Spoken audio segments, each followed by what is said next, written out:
ABC, how's it going? Right, okay, a bit of a mixed bag of stuff to show today. So first up, this is what you can hear in the background. This is Etta Collective and one Pablo the Philosopher. Now this is an album that came out at the end of last year.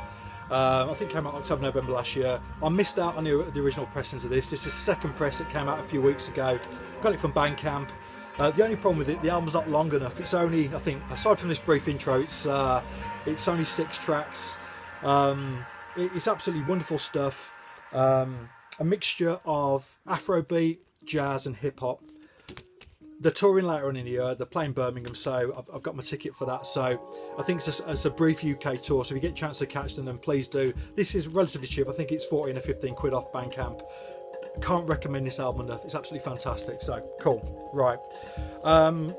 More UK jazz, and I've gone on about this band already. This is ill considered their third album, just called 3. I mean, first of all, look at that artwork there. It's just stunning artwork. Yeah, this whole UK jazz thing at the moment, I only picked up on it about a year ago. It's obviously been building for some time, but I mean, this band in particular, this is what got me interested. The 3 releases they've put out now have all been absolutely perfect, just wonderful stuff. Yeah, it's really exciting actually to have a current scene going on, whereas being a soul fan, I spent so much time looking for records that came out years ago, if not decades ago. The fact that there's a current soul, a current jazz scene going on like this, where there's so much good stuff coming out, it feels like every 2 or 3 weeks there's another must-have release. It's brilliant, you know. So yeah, great stuff. Can't recommend that enough either. Right, okay. There's one other new record. Well, this is a new reissue. This is a soul album from 1970. This is Alex Brown. The album's called In Search of Love.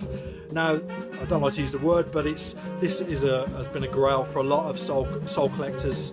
I've bid on this on various online auction sites for over a number of years and never got anywhere near it. It goes for hundreds of pounds. I don't actually think it was ever released. I think the copies that are about, the original copies, are all promos. I think so anyway. But yeah, this is straight soul, and quite often with these big soul records which command that sort of money, quite often it's only 1 or 2 songs which you're buying it for. The rest of it is fairly average, whereas this is great from start to finish. A mixture of up-tempo stuff, a few real dancers on here, as well as some really nice ballads. Yeah, lovely record. It's on the Everland label. I showed the Ruby Andrews album in my previous video, Black Ruby. That's on the same label as well. They're putting out some really nice reissues, so very cool. I mentioned before that I've been down to Ludlow to a shop down there called Mod Lang. Another thing that I picked up on that day was Wilco's Being There album. This came out on Reprise in 1996. Now, I really got into this band at the end of the 90s. They put out an album called Summer Teeth. I think it came out in 99, and that year, that summer, I played that album to death. But for some reason, I didn't go back out and check out their earlier album. It's only in the last few years I actually depped for a band, and I had to learn the bass part to one of the tracks off here called Monday. And at that point, I went back and listened to the whole thing, and this is definitely their masterpiece. I know that a lot of people talk about Yankee Hotel Foxtrot, which is the album after Summer Teeth, but this for me is definitely the one. Double vinyl, yeah, lovely pressing. So pleased to find that. Great stuff. Okay, I mentioned that well, in my last video I showed some reggae records that I picked up from a shop in Nottingham. Well, this is another one I picked up that day. This is Pablo Moses, an album called A Song. Now this is roots reggae, but real spiritual stuff. It's certainly conscious reggae. It's uplifting, positive vibes all the way through, both lyrically and musically. Just a beautiful record. This is probably the record that I've played the most over the last couple of weeks. This came out on the it's on Island actually, so I was going to say Frontline, but it's on Island Records, 1980. Yeah, a lovely record. Definitely recommend that if you come across it. I don't think it goes for too much. I think I've paid about a tenner for that or something. Okay, this is Cannonball Adderley's Something Else album on Blue Note Records. I mean, first of all, check out the lineup there. Miles Davis, Hank Jones, Sam Jones and Art Blakey. I mean, the cover itself is iconic. 1958, so on Blue Note Records. I think it's a second pressing. Yeah, so when I bought this, basically a friend has been pricing up and play grading records for a local charity shop. So I know we all want to go into a charity shop and find original Blue Notes for £1 or whatever, but what this charity shop has done is has given them to this chap who's checking them out and basically pricing them accordingly, so you know what you're buying. I got this at a really good price, I think. There are a couple of marks on the vinyl, very light marks, and once I've cleaned it up, you can hardly hear them at all, just 1 or 2 ticks here and there, but it plays really well.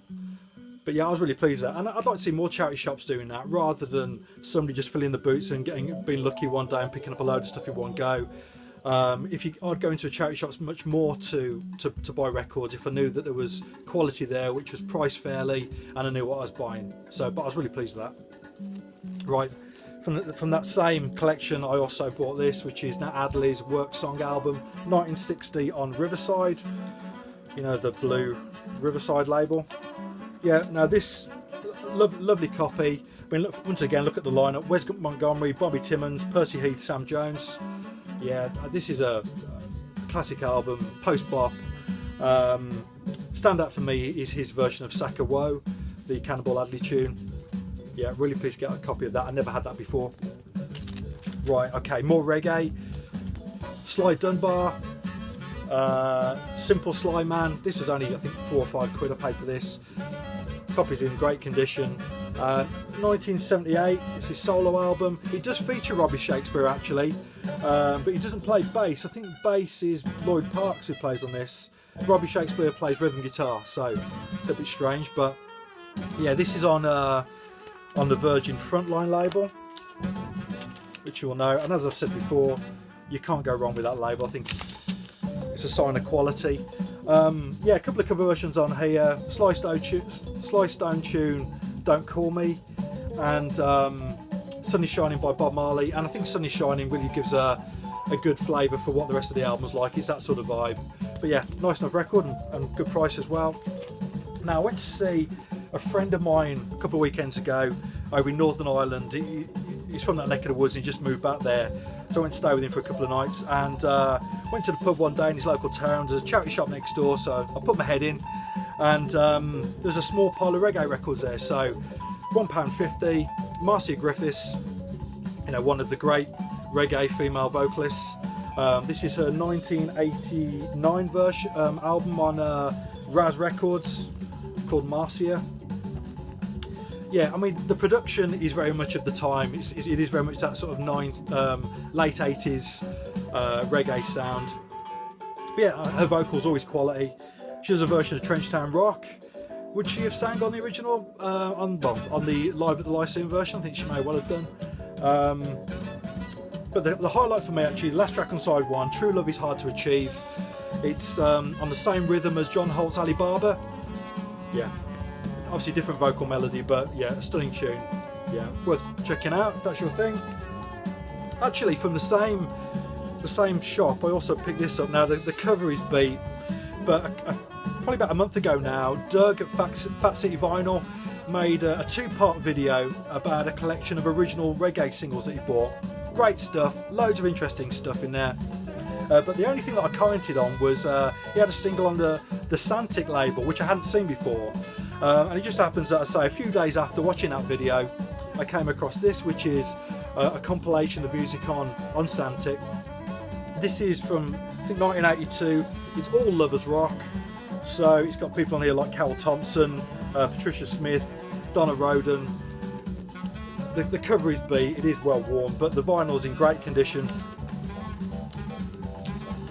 Not the fancy Santic label that Doug showed, but still very nice. And the vinyl's in great condition, so yeah, please find that for £1. Now, James Griffiths recently made a video about Birmingham bands and Birmingham music, which was great, and there's been a few sort of response videos to that, which I've watched them all. When I was out at the weekend, I picked this up from a Birmingham band. This is a band called Making Time. They put out a few records in the mid-80s. It's very much a sort of a mod beat type thing. Female singer, very much of that sort of girl group 60s sound. Yeah, this is a track called Feels Like It's Love. Yeah, lovely stuff. Only cost me 50p, a little bit sought after online. And another Birmingham band, I picked this up from a charity shop. This is a band called Electro 101. This came out in 1990 on Phonogram. Only released in the in Europe, UK and Europe. It didn't come out in the States. This is basically house music. I thought this was bigger than it was. I bought the single that came out off this at the time, which was a song called Tell Me When the Fever Ended. Great house single. I thought it was bigger than it was. It only just scraped into the UK top 40, but yeah, really nice stuff. It's got a cover on here of Inside Out by Odyssey, which is quite a nice version. I'm not sure how well this would translate now if you didn't hear it at the time, but yeah, I was really pleased to pick up the album. Female vocalist Billy Ray Martin. I think she was German. I say the rest of the people in the band were all from Birmingham. But I think she had a hit in the early 90s with a track called Your Loving Arms, which is another nice single as well. But yeah, very good. Anyway, cheers.